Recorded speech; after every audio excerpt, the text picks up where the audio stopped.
Vamos falar sobre igreja. Igreja? Olha só, hein? Vamos falar sobre igreja. Vamos lá. Então vamos. Bom trabalho. Muito obrigada, senhora. Estava com saudade de você também. Também. O diretor é sentado ou em pé? Tanto faz.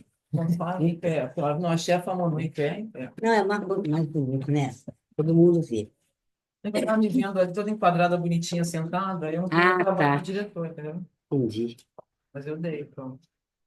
Boa noite, gente. Está cheio de desencarnado hoje aqui, né? Porque Cheio. os encarnados estão tudo em engarrafamento aqui da região dos lagos. Eu fiquei uma hora parado no negócio. Mas os desencarnados não iriam no feriadão, né? Então. Inclusive, eu recebi vários telefonemas que o trânsito estava péssimo, mas consegui chegar ainda. Também, no fim a gente acaba É. estudando. Bom, hoje vamos falar sobre igreja, mas aí vocês vão entender por que que eu escolhi esse tema. Eu tenho pensado, desde que o Papa Francisco desencarnou, né? Os comentários todos que foram feitos depois do desencarne dele, de como ele, como sendo, né, a figura mais importante de autoridade da Igreja Católica, como que ele, durante o pontificado dele, ele fez coisas diferentes do que os outros tinham feito antes dele, né? Então, ele procurou dar mais ênfase para a inclusão das pessoas, né, para trazer as pessoas para o convívio da igreja, para questões de acolhimento, né? Muitas pessoas que não eram acolhidas ou recebidas, né, dentro daquelas regras todas lá da Igreja Católica passaram a ser acolhidas, passaram a ser recebidas. Então, isso que as pessoas falavam sobre ele, e realmente é verdade, né? Ele fez um pontificado diferente dos outros que antecederam a ele. Nesse mundo de transformações que a gente está vivendo já há algum tempo, né? E transformações muito grandes e muitos espíritos reencarnando aqui na Terra, é, com perfis muito diferentes também daqueles que a gente está acostumado, que a gente foi acostumado pela sociedade, né? Fora daquelas caixinhas que a sociedade passou séculos e séculos construindo e querendo encaixar as pessoas ali naquelas caixinhas todas certinhas, né? Então, nessa época de transformação que a gente está passando, a gente vê que muitos espíritos estão reencarnando e eles não estão ali naquelas caixinhas que a sociedade humana construiu e quis e continua, às vezes, querendo encaixar as pessoas ali, né? Então, a gente vê isso e nesse mundo, a gente viu o Papa Francisco trabalhando de uma forma diferente, né? E tentando, entendendo que a igreja, no sentido da instituição que ele comandava, era um lugar de amor, de acolhimento, de caridade e de empatia com as pessoas, né? Não era um lugar que deveria excluir, muito pelo contrário, que o papel da igreja era incluir. Aí eu fiquei pensando sobre isso, né? Eu, enfim, penso um monte de coisa. Eu fiquei pensando sobre isso e tal. Aí eu fiquei pensando, cara, eu me lembrei de quem? Me lembrei de Paulo, né? Que todos vocês já leram, eu também, o livro Paulo e Estevão, mas alguns não se lembram o que leram, nem lembro o que leram, mas leram. E aí eu fiquei lembrando de Paulo, falei, olha, Paulo, né, ele que começou aquela encarnação dele como Saulo, né, e como perseguidor dos cristãos, e ele era um fariseu, né, e era um doutor da lei, e ele acreditava, né, que as regras tinham que ser cumpridas e que tinha toda uma interpretação muito rígida da palavra de Deus e tal, né? Ele começou a encarnação dele desse jeito e perseguia os cristãos, inclusive estava fazendo uma excursão, né, de perseguição de cristãos lá, indo para Damasco, quando aconteceu aquele evento que ele viu Jesus e naquela mesma hora ele se converteu.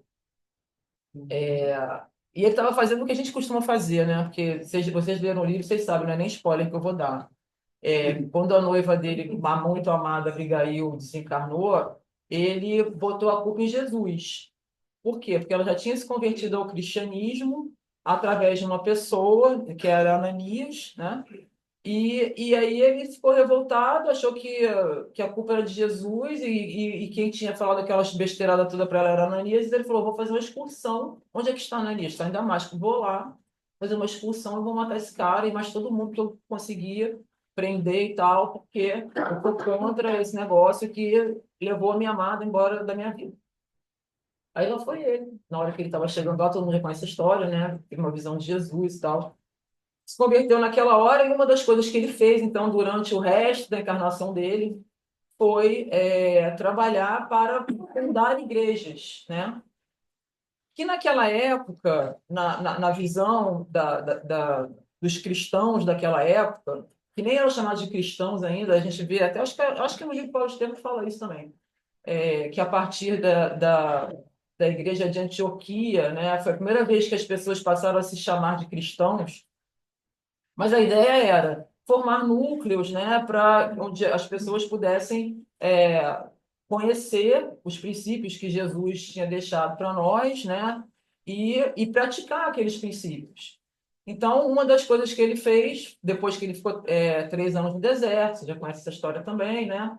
Aí ele voltou para Jerusalém e mais para frente ele começa esse trabalho de ir para que eles chamavam de Oriente naquela época para formar esses núcleos, né, de pessoas que iam é, é, distribuir a palavra de Jesus, apresentar para as outras pessoas, né, aquele pensamento, aquele modo de vida, para que aquilo fosse se espalhando e para que as pessoas pudessem viver daquela maneira. Só que quando ele volta para Jerusalém, depois que ele ficou no deserto 3 anos, o povo fugia dele, né? Óbvio, né? Ele voltou com a mesma cara que ele tinha quando ele era Saulo. Ele ia lá para matar todo mundo, perseguir cristão. Então o cristão olhava ele lá na esquina e já saiu correndo. Não queria saber nem o que ele queria falar. Mas enfim, mas aí como, né, as coisas vão se ajeitando, ele foi... Naquele tempo dele, tinha dois núcleos desses, que era o de Jerusalém, que foi fundado depois daquele negócio do Pentecostes, né, que aconteceu, que está lá em Atos dos Apóstolos, eles formaram lá um núcleo em Jerusalém, que se chamava Casa do Caminho, que foi onde Paulo foi acolhido mais ou menos, né, que o povo lá desconfiava dele, né, acolhido assim, depois, né, com muito esforço cristão, assim, acolheram ele. Mas quando ele chegou lá, todo mundo leva a torta, né, falou, pô, o que esse cara tá fazendo aqui? Mas ele falava, tá, beleza, é assim mesmo, eu aguento isso porque realmente eu fiz por merecer, não é, essa acolhida. E então tinha essa igreja de Jerusalém, que é igreja, né? Estou falando entre aspas, porque a palavra igreja, na verdade, qual é o sentido da palavra igreja naquela época? Como é que essa palavra se formou? Ela vem do grego, né? Então ela queria dizer uma reunião de pessoas, uma assembleia, que é uma reunião de pessoas livres. Então, na Grécia, eclésia queria dizer isso, uma reunião, uma assembleia de pessoas livres.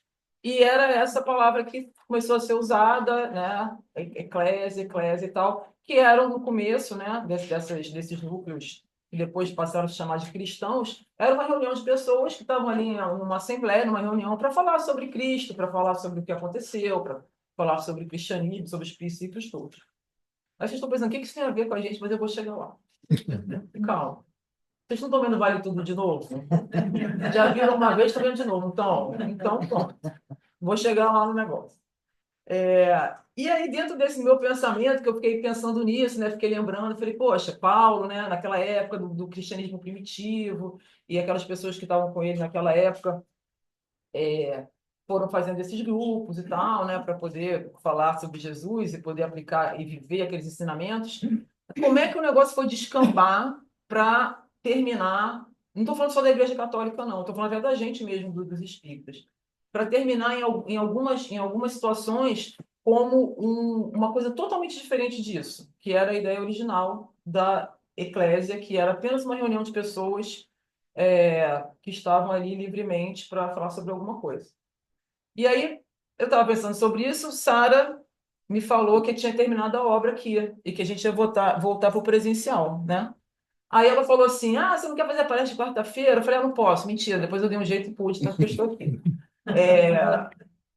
Aí eu falei, beleza, vamos fazer então, vamos retornar, né, ao nosso trabalho presencial aqui, que a gente estava com saudade, todo mundo com saudade uns dos outros, da nossa casa e tal. E aí, na mesma hora que a Sara falou comigo e tal, eu vi aquele negócio na minha cabeça, né? Sobre isso que eu estava pensando, igreja e tal. Por quê? Eu pensei, olha, a gente ficou vários meses, a gente já tinha ficado na pandemia dessa forma, né? Vários meses separados fisicamente, né? E a gente continuou nosso trabalho do jeito que deu, pelo Zoom, né? Nossos diretores aqui deram um jeito, a gente continuou fazendo nossas reuniões. Agora, durante a obra, que sempre demora. Se essa obra demora, se a obra não tem data para acabar, imagina a obra de Deus, hein? Nossa, Pois é, pensei sobre isso também.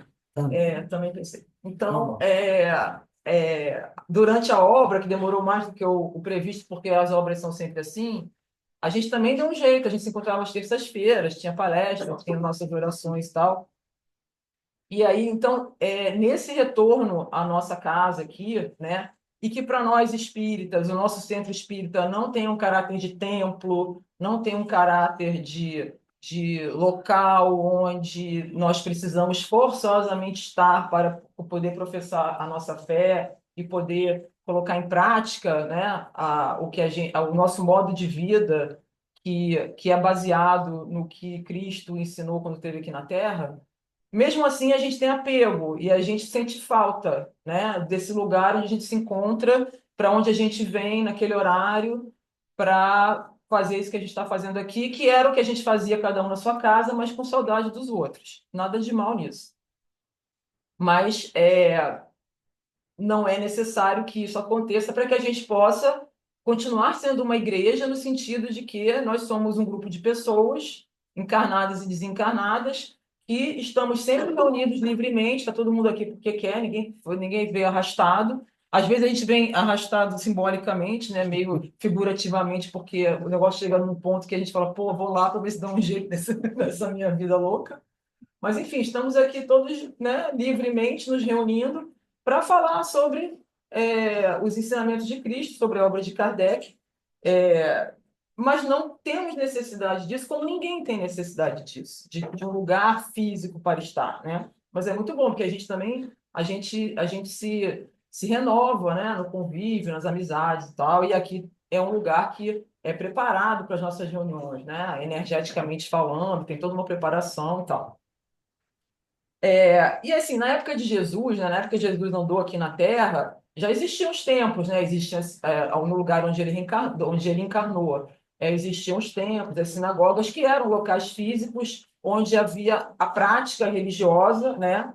Mas existiam também as eclésias, que eram reuniões entre pessoas que queriam conviver e falar sobre questões, não necessariamente vinculadas à religião ou a um lugar feito de pedra, cal e cimento, né?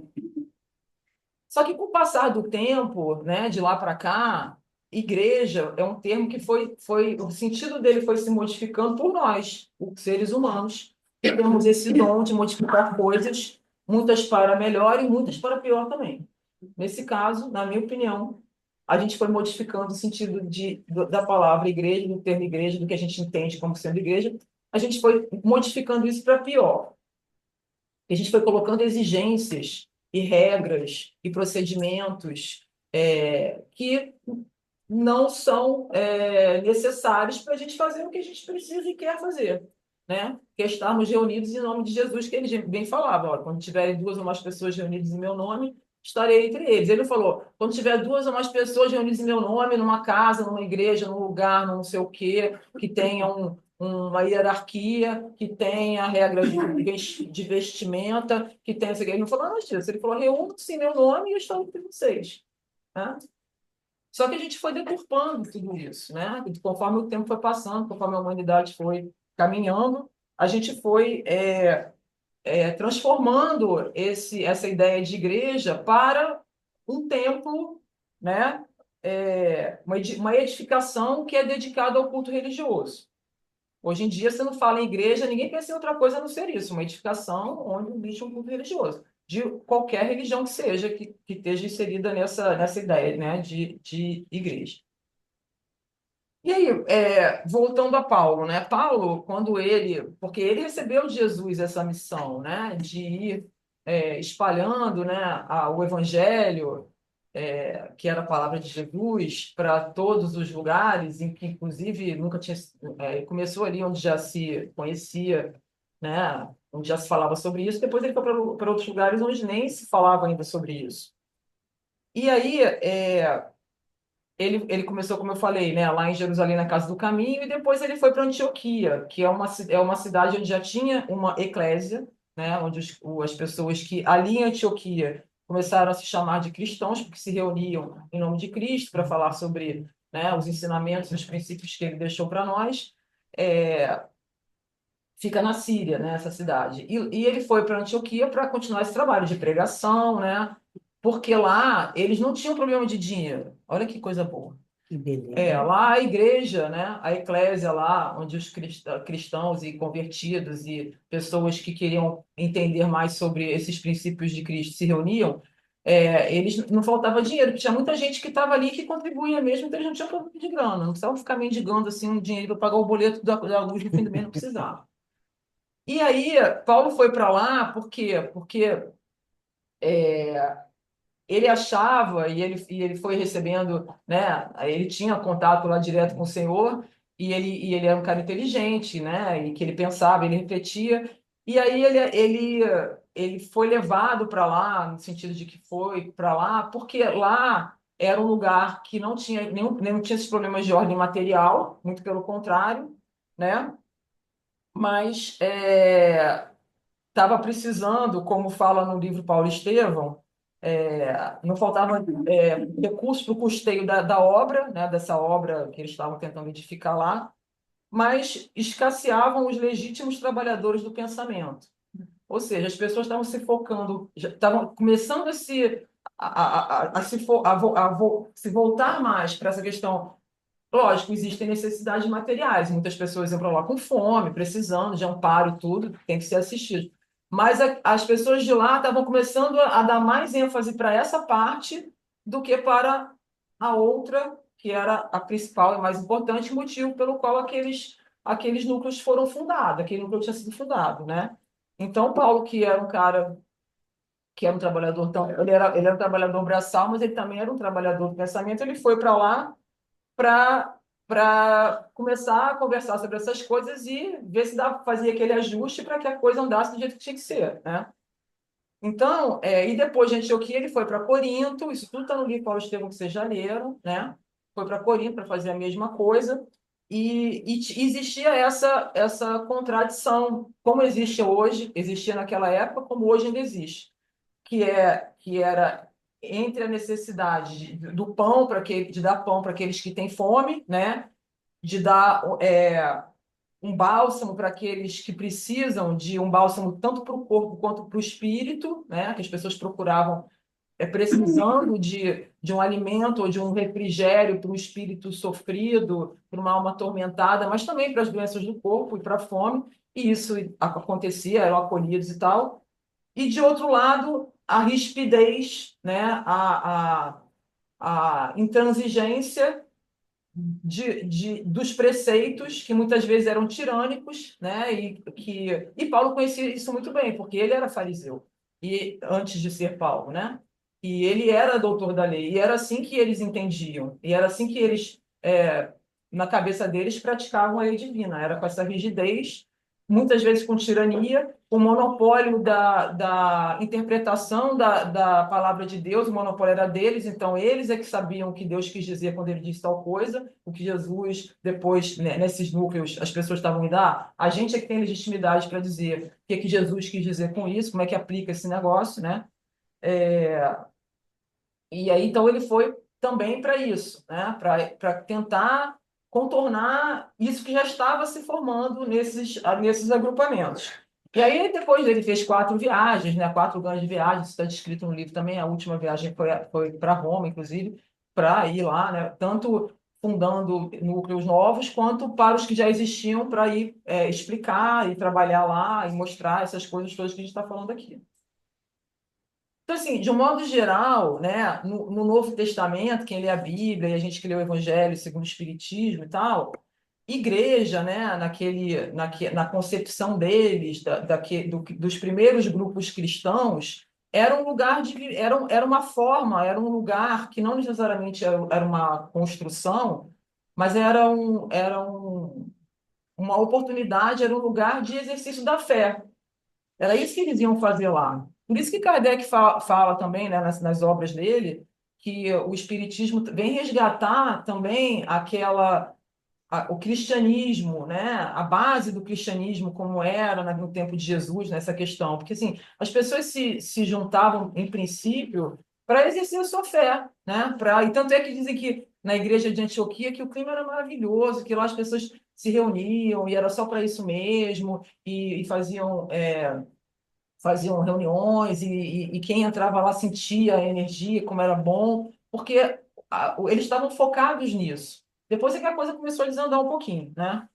Então, no cristianismo primitivo, os cristãos se reuniam para professar a sua fé, né, em Deus, em Jesus, e para conversar sobre aquilo tudo e para tentar, é, na sua vida diária, colocar em prática tudo aquilo, né? E aí quando você lê as cartas de Paulo, e vocês viram também no livro que ele começou a ficar desesperado, achando que ele não ia dar conta de espalhar o cristianismo pro mundo inteiro, que de fato não tinha nem internet naquela época, se tivesse, de repente, ele dava conta, mas não tinha, né? Não tinha redes sociais. Se ele fosse um influencer, ele poderia, talvez, mas não dava para fazer isso naquela época. Ele falou, cara, eu não vou dar conta desse negócio, porque o mundo é grande. Aí sonhou lá, teve uma visão de Jesus, Jesus falou, calma, Paulo, não, peraí.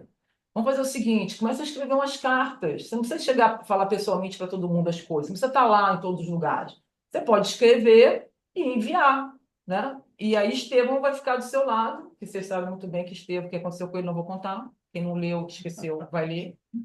Estevão já em espírito vai ficar do seu lado para te ajudar nesse trabalho que você tem que fazer, né? Que é escrever, que ficaram conhecidas como as epístolas de Paulo.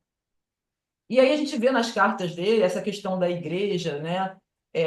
Na visão de Paulo, ela foi se transformando, mas não para se distorcer dessa forma que a gente está falando aqui, né? No começo ele fala da igreja como uma assembleia, ou como uma reunião, que é naquele sentido primitivo, né, do grego, que era uma reunião de pessoas. Aí depois ele já fala de igreja como uma comunidade ou um grupo que está ali para uma coisa específica, né? Não é uma reunião qualquer, não é uma assembleia qualquer, é um grupo, é uma comunidade, com um senso de comunidade, que estão unidos ali naquela ideia específica, né, do cristianismo. E depois, na carta dele aos Colossenses, ele fala da igreja como sendo um corpo, né, que somos todos nós, e com uma cabeça que é Jesus Cristo. Mas a gente pode ver que é sempre nesse sentido, né, de que somos nós reunidos em torno desta ideia cristã, né, desse modo de vida que Jesus ensinou. E aí, quando ele diz que a igreja somos todos nós, que é o corpo, e Cristo é a cabeça, porque é nele que a gente se fundamenta, né? É com ele que a gente aprende. Foi ele que veio aqui trazer, né, essa mensagem tão clara que a gente passou a conhecer desde que ele encarnou aqui.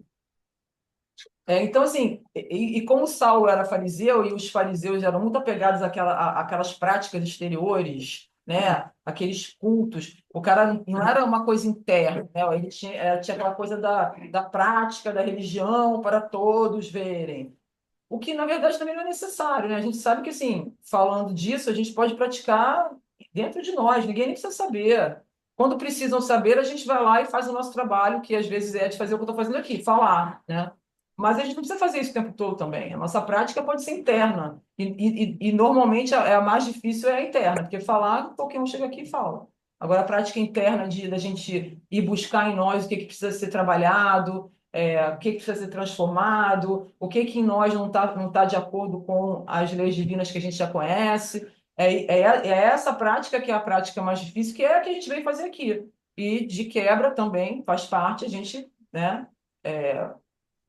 Que Paulo também falou, né, da caridade, do amor e tal, mas nosso esforço de transformação pessoal é a primeira coisa que a gente veio fazer aqui, porque se a gente também não se transforma, né, como é que você vai dar amor, como é que você vai prestar caridade do jeito certo, como é que você vai entender que todos somos irmãos e exercitar essa fraternidade se você não tem isso em você primeiro? Então, por isso que é necessária essa transformação nossa, de no nosso egoísmo, no nosso orgulho, nessas coisas todas que a gente sabe que a gente tem, que a gente precisa trabalhar. E Jesus, apesar de ter, né, sido criado lá naquele ambiente e ter frequentado o templo, ele não obedecia essas regras. Porque vocês lembram que, por exemplo, ele curava aos sábados. Pela lei judaica daquele tempo, sábado era um dia sagrado que ninguém podia fazer nada. Então tem lá uma passagem, né, no Evangelho que Jesus curou aquele moço da mão, como é que era? Mão seca, né? Mão esmirrada, mão coisadinha lá. E aí o pessoal lá questionou, falou, mas hoje é sábado, você não pode fazer isso. Aí ele falou, mas vem cá, se a sua ovelha estiver caminhando lá e cair dentro do buraco, você vai deixar ela ficar lá até o dia seguinte ou você vai tirar a sua ovelha daquele buraco? Então, por que que eu não posso fazer isso com uma pessoa, né? Por que a gente não vai fazer isso com seres humanos? E aí ele foi lá e curou a mãozinha do cara lá, no sábado. O pessoal olhando torto para ele, mas beleza, esse já era Jesus, né? E aí, então, ele já praticava e já demonstrava isso, e já mostrava que existe um tipo de regra que, na prática, é contraditória ao que a gente precisa fazer. Então, se você está lá, né? Se você está lá professando, né, a caridade e o amor e a fraternidade, e você tem uma regra dizendo que naquele dia específico você não pode ajudar ninguém porque aquilo ali é trabalho e não pode trabalhar naquele dia, que caridade é essa? Que regra é essa que na verdade, é, em- que forma é essa? Que quadrado é esse que as pessoas construíram que eu não posso sair daí para fazer o que é esperado de mim, o que Deus espera que eu faça e o que eu preciso fazer para que a minha transformação se dê, né? E para que eu possa ser o instrumento que eu vim ser também para as outras pessoas. Então, tem regra que é, né, é contrário ao que as pessoas professam. Tudo isso é coisa da minha cabeça que eu fiquei pensando. Corrijam-me se eu estiver errado. Como eu não tenho nada para fazer, eu fico pensando nesses negócios. Bom, aí de lá para cá, né, teve aquela fase de perseguição aos cristãos, da primeira fase, aí teve aquela coisa dos martírios, né? Teve aquilo tudo que a gente já sabe, na época de Nero e tudo, que era coisa horrível, o povo tinha criatividade enorme para poder matar cristão, né? Não era só matar, tinha que fazer sofrer primeiro. Então era uma ameaça que sempre tinha, né, sobre os cristãos, essa de ser preso, de ser torturado e executado de uma forma cruel, e sofrimento físico e tal. Então teve uma época grande que os cristãos eles se reuniam em segredo, em qualquer lugar que dava. Teve até a época das catacumbas, né, que eles iam lá e tal. Precisava ter um lugar, um templo, uma casa, um lugar para fazer isso. Não, eles iam onde dava, iam escondido. Precisava ficar falando, estou aqui pregando, não sei o quê. Não, eles iam lá, eles voltaram àquela ideia original de igreja como uma reunião de pessoas, né, que estavam, como Paulo já tinha pensado, né, uma reunião de pessoas que estavam ali para o mesmo fim, onde Cristo era a cabeça e eles todos eram o corpo.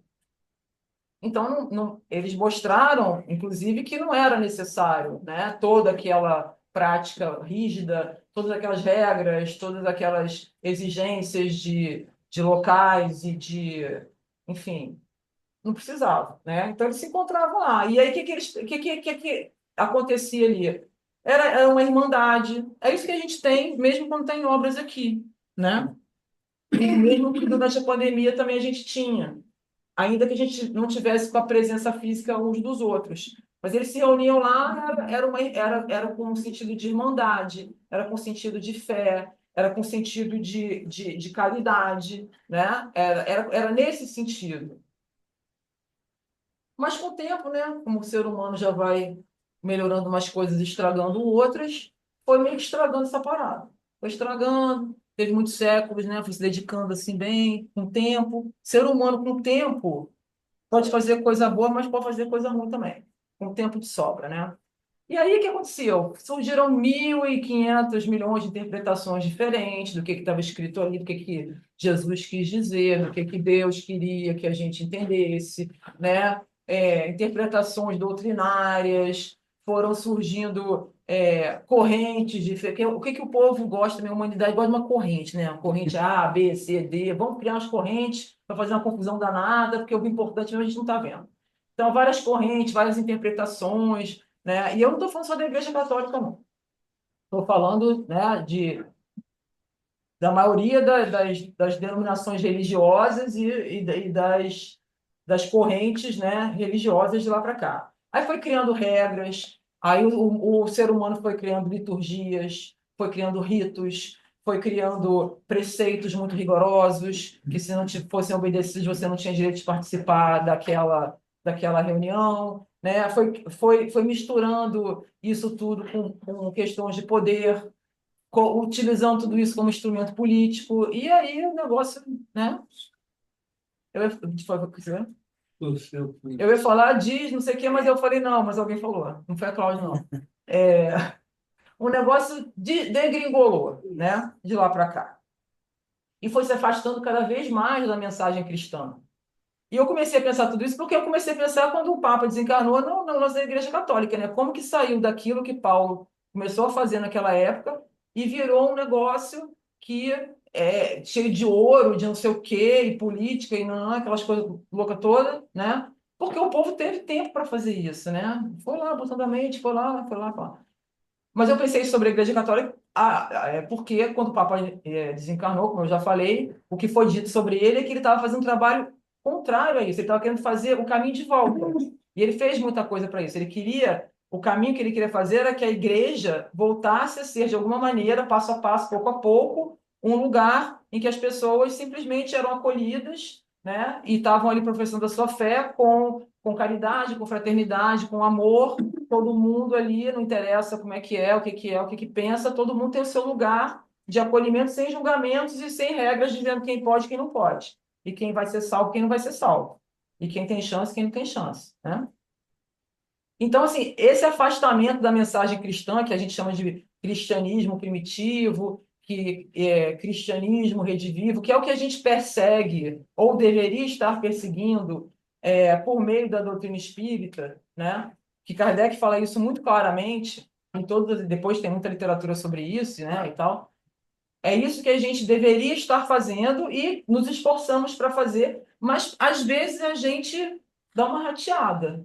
Então, temos que ficar atentos, né? A gente não fala isso só para os outros, a gente fala isso para nós mesmos. A gente também tem que ter esse tipo de atenção, a gente também tem que ter esse tipo de cuidado. Eu já trabalhei num centro espírita durante muito tempo que as pessoas que eram tatuadas não eram bem-vindas. Se fosse hoje, deve estar vazio hoje lá, né? Não deve ter ninguém, porque todo mundo quer que não tem tatuagem aqui. O resto, Eu não, não né? tenho. Eu também não tenho. Aí eu não tenho, sabe por quê? Porque eu mudo de ideia todo dia. Aí se eu fazer um treco em mim, no dia seguinte eu já não vou mais querer, a parada tá grudada ali, vai me dar um trabalho, aí eu já nem faço. Não é? Mas eu acho bonito. Tudo que é para sempre também. Hã? Tudo que é para sempre. Pois é, negócio para sempre, só a vida eterna para mim, porque Exatamente. eu já mudei de ideia da semana passada para cá. Então. Então, E aí, né, essas coisas, a gente precisa estar atento a isso, né? Então, assim, por exemplo, nesse lugar que eu trabalhei, as pessoas tinham um código de vestimenta, às vezes uma pessoa aparecia num dia lá, está precisando de um tratamento, alguma coisa, mas por algum motivo foi com uma blusa que não era branca, ela não vai ser atendida. Isso é totalmente ao contrário do que Jesus pregava e do que a gente veio fazer aqui. Mas é esse tipo de distorção que as pessoas vão criando regras, vão criando normas, tudo em nome da pureza, tudo em nome né, do, sei lá, e aí acaba, em vez de incluir, acaba excluindo, e quando olha só tem meia dúzia ali que consegue cumprir todas as regras, porque é regra pra caramba, né? Então o espiritismo não é exceção. Então eu estou dando um exemplo que eu vi mesmo, né? Na prática. E aí eu brigava muito por causa disso, não sei que um dia eu fui embora.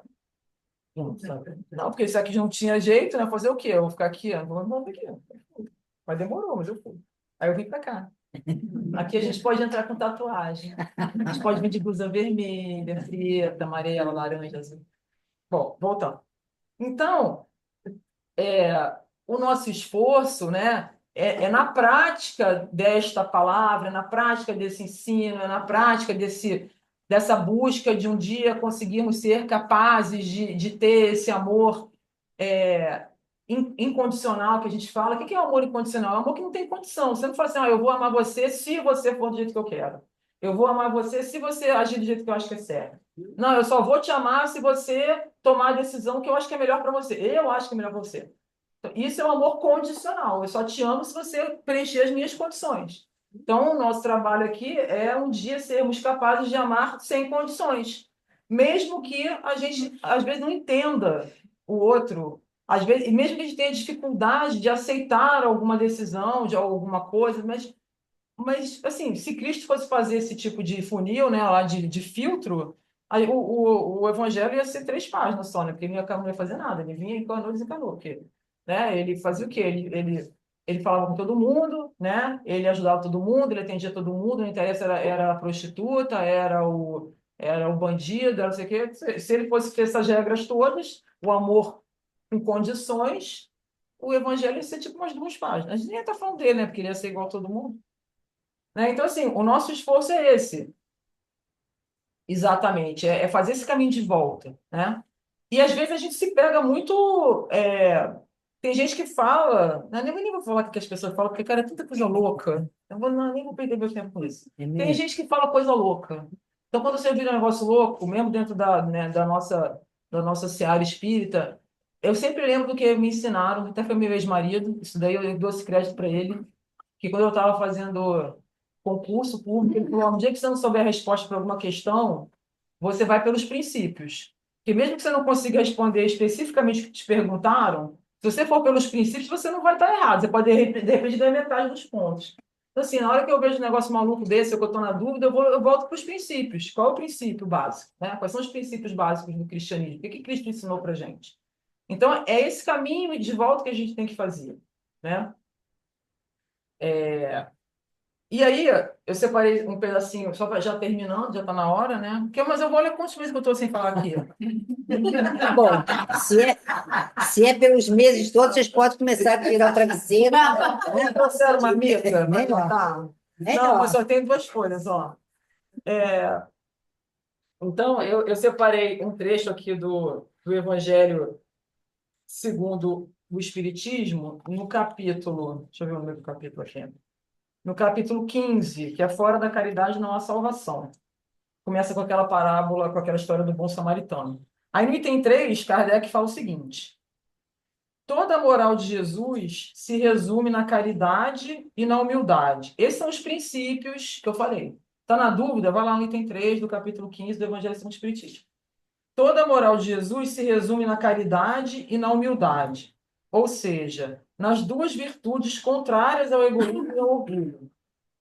Em todos os seus ensinamentos, mostra essas virtudes como sendo o caminho da felicidade eterna. Ele falou que o caminho da felicidade é comprar carro, celular, é conquistar pessoas, é ter um corpo sarado. Falou isso? Não dormir e ler 6 livros por semana? Não falou. Em todos os seus... Não, porque a gente se perde nessas coisas, às vezes. A gente fica ouvindo esses negócios e às vezes, quando você vê, você está fazendo. Volta, Ele é forte, né? é muito forte. A gente está aqui nesse mundo material exatamente para lutar contra essas coisas, porque a gente precisa lembrar desses princípios aqui o tempo todo. E às vezes a gente esquece, mas daqui a pouco a gente volta. Então, toda a moral de Jesus se resume na caridade e na humildade, ou seja, nas duas virtudes contrárias ao egoísmo e ao orgulho. Em todos os seus ensinamentos, mostra essas virtudes como sendo o caminho da felicidade eterna. Bem-aventurados, diz ele, os pobres de espírito, quer dizer, os humildes, porque deles é o reino dos céus. Bem-aventurados os que têm coração puro. Bem-aventurados os mansos e pacíficos. Bem-aventurados os misericordiosos. Amai o vosso próximo como a vós mesmos. Fazei aos outros o que desejarias que vos fizessem. Amai os vossos inimigos, perdoai as ofensas se quereis ser perdoados. Fazei o bem sem ostentação. Julgai-vos a vós mesmos antes de julgar os outros. Humildade e caridade, eis o que não cessa de recomendar e o que ele mesmo dá o exemplo. Orgulho e egoísmo, eis o que não cessa de combater. Mas ele fez mais do que recomendar a caridade, pondo-a claramente, em termos explícitos, uma condição absoluta da felicidade futura. Então, isso aqui, os princípios estão aqui, né? Qualquer coisa que a gente não consiga encaixar nisso aqui, a gente tem que prestar atenção, porque alguma coisa a gente está se afastando, né, do que a gente precisa fazer. Talvez a gente esteja criando regras e coisas na nossa cabeça, né, para ir desvirtuando tudo isso, para a gente poder legitimar alguma coisa que a gente já sabe que a gente quer fazer, mas a gente já sabe que não está de acordo ali com a moral de Jesus, mas a gente é muito bom de arrumar desculpa para as coisas também, né? Tipo, estou numa situação, então, né? E aí, só para fechar aqui, trouxe um trecho de Emmanuel que fala sobre tudo isso que a gente falou agora.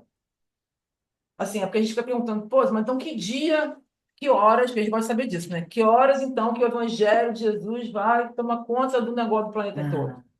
Aí as pessoas falam assim, calma. Aí Emmanuel fala. Aí a gente vê os negócios e fala assim, pô, mas não é possível, tá muito longe ainda, né? Vai demorar, né? Depende da gente. Vem Emmanuel e diz: o Evangelho do Divino Mestre ainda encontrará, por algum tempo, a resistência das trevas. Vemos isso todos os dias, muitas vezes por dia. A má-fé, a ignorância, a simonia. Quem sabe o que é simonia? É a compra ou venda. Coisa que tem muito. Não, ai, gente, para de criticar os outros. É a compra ou venda ilícita de coisas espirituais. Não tem mais. E não é, e no espiritismo também tem, né? Por isso que a gente não tem negócio da mediunidade, que você recebeu de graça você tem que dar para os outros. Mas fazer alguma coisa pelo dinheiro do espiritismo aí, Mas não existe isso não, Sara Gamper. eu, hein? Sara é tão boa, tem um coração Não, bom. não sou boa, não. Ela é É muito só... boa. Ela não vê o mal. O Evangelho, então eu vou ler tudo de novo. Agora que vocês sabem o que é simonia, eu vou ler de novo, vai fazer sentido. O Evangelho do Divino Mestre ainda encontrará, por algum tempo, a resistência das trevas. A má-fé, a ignorância, a simonia, o império da força conspirarão contra ele, mas tempo virá em que sua ascendência será reconhecida. Nos dias de flagelo de provações coletivas, é para a luz eterna que a humanidade se voltará, tomada de esperança. Então, novamente se ouvirão as palavras benditas do Sermão da Montanha, e através das planícies, dos montes e dos vales, o homem conhecerá o caminho, a verdade e a vida. Lindo isso, né? Emmanuel é muito bom, né? Que assim seja. Que assim seja.